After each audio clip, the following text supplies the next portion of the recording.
Happy friendship day రాచారి. ఊరుకోండి గురుగారు, నేను మీకు ఫ్రెండ్ ఏమిటి విడ్డూరం కాకపోతే నువ్వు. ఇందులో విడ్డూరం ఉందిరా.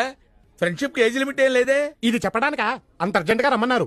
కాదురా, ఎన్నాళ్ళ నుంచో నీ దగ్గర ఓ విషయం దాచాను. గొప్పతీసి మీరు బ్రాహ్మణులు గారా ఏమిటి? ఆ పాత బస్తీ సలీం గారితో హలీం గురించి డిస్కస్ చేసేప్పుడే నాకు మనం వచ్చింది సుమి. బా ఆపరా నీ అపరాచ పరిమాణాలు నువ్వును. నిన్నో విషయం అడగాలనుందిరా. ఏమిటి? నువ్వు ఎప్పుడైనా ఎవరినైనా ప్రేమించావురా?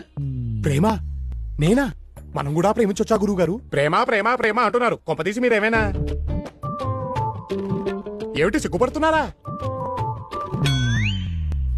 వీడి మొఖానికి సిగ్గు కూడాను. ఏమండోయ్, మీరు సిగ్గుపడ్డం మాని ఆ అమ్మాయి ఎవరో చెప్పండి. మన రాజమండ్రి గణపతి శాస్త్రి లేడు? లేడుగా. పోయిన పుష్కరాలకి మనిషిగా మునిగి శవంగా తేలాటగా.